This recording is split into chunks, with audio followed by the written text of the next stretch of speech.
এই ভরপুর বর্ষাতে আমাদের একটা বৃষ্টির দিনের গল্প চলো তোমাদের সাথে শেয়ার করি এই ব্লগে। এখন ঘুম থেকে উঠতে একটু বেশ বেলাই হয়ে যাচ্ছে, প্রায় 6টা 10-15 মতো বেজে যাচ্ছে। তো ঘুম থেকে উঠে বাসি কাজ সেরে এই যে এখন চলে আসছি ছাদে কাপড় মেলতে। আর একটু আগেই দেখো এক পশলা বৃষ্টি হয়েছে, তো পুরো ছাদে জলে ভর্তি হয়ে গিয়েছে। আর চারিদিকে এখন ধান রোয়া চলছে, মাঠে দেখো কত জল। তো এখন জামা কাপড়গুলো মেলে দিচ্ছি। আর আজ 4-5 দিন টানা বৃষ্টি হয়েছে, তো ওই জন্য না জামা কাপড়ও শুকাচ্ছে না, রোদ উঠেনি, স্যাঁতস্যাঁতে একটা ভাব, একদমই ভালো লাগছে না। তো জামা কাপড় মেলে চলে আসছি গান করতে। তো রাই ঘুম থেকে ওঠার পর ওকে ফ্রেশ করিয়ে খাইয়ে এখন বসে পড়েছি দুজনে মিলে গান করতে। তো এখন রাইকে একটু একটু করে গান শেখানোর চেষ্টা করছি। চেষ্টা মানে কি, ও এখন শিখতে চায় না, তবুও একটু করে আমি হারমোনিয়াম নিয়ে বসে আমার সাথে সাথে একটু করে গান করে, এই আর কি অভ্যাস করানো। সা রে গা মা,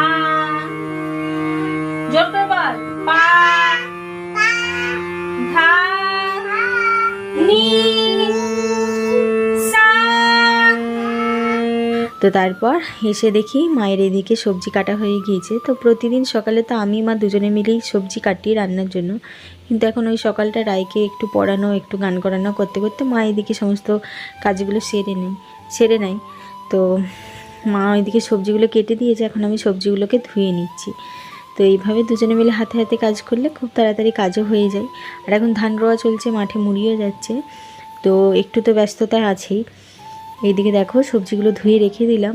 আর এই খাবারের জন্য আলুর চপ বানানো হবে, ওই জন্য দেখো মা আলুটা মেখেও নিয়েছে মশলা টশলা দিয়ে, আর আমি এখন আলুটা পাকিয়ে নিচ্ছি, চপ বানানো হবে। আর এইদিকে মা কড়াইয়ে আলুর চপ ভেজে নিচ্ছে। তারপর এই যে দেখো মাঠের জন্য মুড়িও বেঁধে নিয়ে এখন আমরা বসে পড়েছি খাবার খেতে।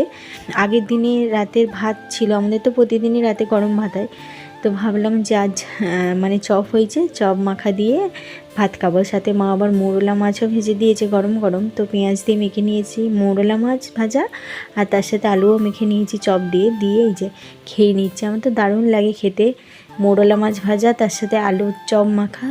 তো খাওয়া দাওয়া সেরে স্নান টান করে নিয়েছি, মা এদিকে রান্নাও বসিয়ে দিয়েছে। তো দেখছি যে আকাশটা একটু পরিষ্কার হয়েছে, বৃষ্টি হয়নি সকালের পর থেকে, আর হাওয়া দিচ্ছে, তার সাথে হালকা রোদের একটা প্রভাব রয়েছে। স্নান টান সেরে সব রুমের মানে বালিশ কাঁথা বেডশিট সব কিছু মিলে দিলাম, দিয়ে এখন নিচে আসছে। আর আমার মেয়ের কাণ্ড দেখো, ওই পতাকা হেয়ার ব্যান্ড হাত মানে হ্যান্ড ব্যান্ড সমস্ত কিছু বের করেছে, করে স্বাধীনতা দিবসের গান গাইছে।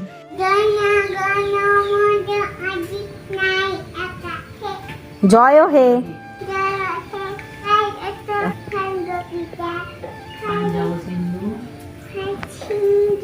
তো তারপর এই করতে করতে দেখো মায়ের রান্না বান্নাও এদিকে কমপ্লিট হয়ে গিয়েছে। তো মেয়েকে খাইয়ে দিয়েছি, দিয়ে আমরাও খাওয়া দাওয়া করছি। ও মা এদিকে দেখো একেবারে আকাশ পুরো কালো হয়ে গেছে, গিয়ে বৃষ্টি শুরু হয়ে গেছে ঝমঝমিয়ে। ওই যা হোক করে মানে বাসনপত্রগুলো ধোয়া হয়েছে। এই হচ্ছে বর্ষাকালের একটা অসুবিধা, এই একটু মেঘলা, এই একটু আবহাওয়া ভালো, আবার সঙ্গে সঙ্গে বৃষ্টি। তো আর এই যে দেখো আমার মেয়ের বৃষ্টি হলে বেশ আনন্দ, সে ছাতা নিয়ে বেরিয়ে পড়ে, আর বৃষ্টি হলে তো মনটা এটা ওটা খেতে চায়।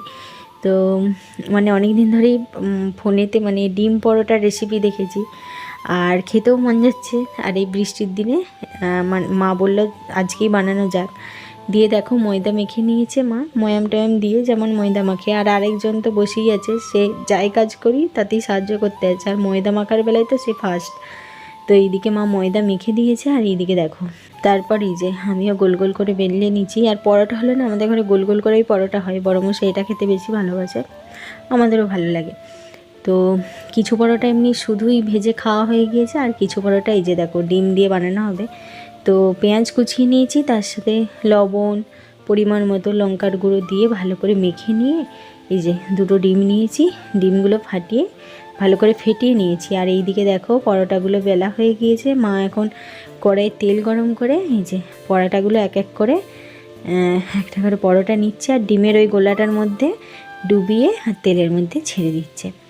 আর দেখো পরোটাগুলো একেবারেই দুখোল হয়ে ফুলে যাচ্ছে, ডিমটা দেওয়া আছে ওই জন্য। তারপর দেখো এপিট ওপিট করে লাল লাল করে ভেজে নিয়েছে সমস্ত ডিম পরোটাগুলো।